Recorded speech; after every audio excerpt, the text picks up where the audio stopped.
একটা সড়কের নাম বদলাতে গিয়ে নিজেরাই ইতিহাসের ফাঁদে পড়ে গেল ভারতের ক্ষমতাসীন দল বিজেপি।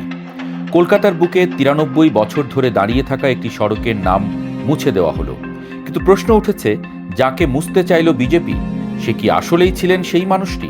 গত ২০শে জুন কলকাতা পৌর সংস্থা সিদ্ধান্ত নেয় পার্ক সার্কাস এলাকার ঐতিহাসিক সোহরাওয়ার্দী এভিনিউয়ের নাম বদলে হবে গোপাল মুখার্জি রোড।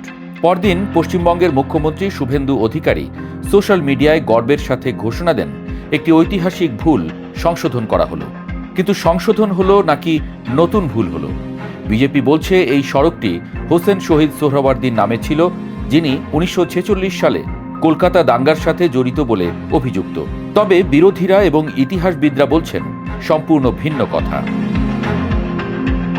সোহরাওয়ার্দী অ্যাভিনিউয়ের নামকরণ হয়েছিল স্যার হাসান সোহরাওয়ার্দীর নামে, যিনি ছিলেন কলকাতা বিশ্ববিদ্যালয়ের প্রথম মুসলিম ভাইস চ্যান্সেলর, একজন বিখ্যাত চিকিৎসক এবং শিল্প সমালোচক। ১৯৩৩ সালের ৮ই মার্চ কলকাতা পৌর সংস্থার প্রস্তাব পাশ হয় এবং ওই বছরই ২০ এপ্রিল সরকারি গেজেটে প্রকাশিত হয় সড়কটির আনুষ্ঠানিক নাম। এখন প্রশ্ন হতে পারে, হোসেন শহীদ সোহরাওয়ার্দী তখন কোথায় ছিলেন? হোসেন শহীদ সোহরাওয়ার্দী ১৯৪৬ সালের ২৩শে এপ্রিল অবিভক্ত বাংলার প্রধানমন্ত্রী হন এবং সড়কের নামকরণের পুরো ১৩ বছর পর তার নামে সড়কের নামকরণের প্রশ্নই আসে না। এই দুই সোহরাওয়ার্দী ছিলেন সম্পর্কে চাচা ভাতিজা। হাসান সোহরাওয়ার্দী ব্রিটিশ ভারতীয় সেনাবাহিনীতে লেফটেন্যান্ট কর্নেল পদমর্যাদায় ছিলেন।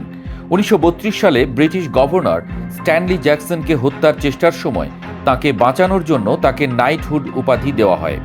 মৃত্যুর ১ মাস আগে স্বাধীনতা আন্দোলনের সমর্থনে সেই উপাধি ত্যাগও করেছিলেন তিনি। কংগ্রেস নেতা পওয়ান খেরা সরাসরি বলেন, বিজেপি নেতারা হাসান সোহরাওয়ার্দী আর হোসেন সোহরাওয়ার্দীর পার্থক্যটুকুও জানেন না। এটাই তাদের অজ্ঞতার প্রমাণ। তৃণমূল কংগ্রেসের সাংসদ মহুয়া মৈত্র বলেন, সস্তা রাজনৈতিক পয়েন্ট আদায় করতে গিয়ে ইতিহাসকেই বিকৃত করা হচ্ছে। বিজেপির পক্ষ থেকে অবশ্য পাল্টা যুক্তিও এসেছে।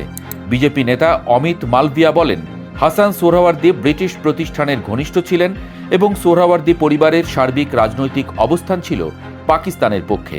তাই স্বাধীন ভারতে এই পরিবারকে সম্মান দেওয়ার কোনো কারণ নেই। কিন্তু ইতিহাসবিদরা বলছেন, যুক্তি যাই হোক, ভুল মানুষের নাম দিয়ে একটি ঐতিহাসিক সিদ্ধান্তকে ন্যায্যতা দেওয়া যায় না। তাহলে কে ছিলেন গোপাল মুখার্জি, যার নামে এখন রাস্তাটির নাম? গোপাল চন্দ্র মুখার্জি, যিনি গোপাল পাঁঠা নামে পরিচিত ছিলেন, ১৯৪৬ সালের দাঙ্গায় হিন্দু সম্প্রদায়কে রক্ষা করতে সশস্ত্র প্রতিরোধ সংগঠিত করেছিলেন বলে হিন্দুত্ববাদী মহলে তিনি বীর হিসেবে পূজিত হন।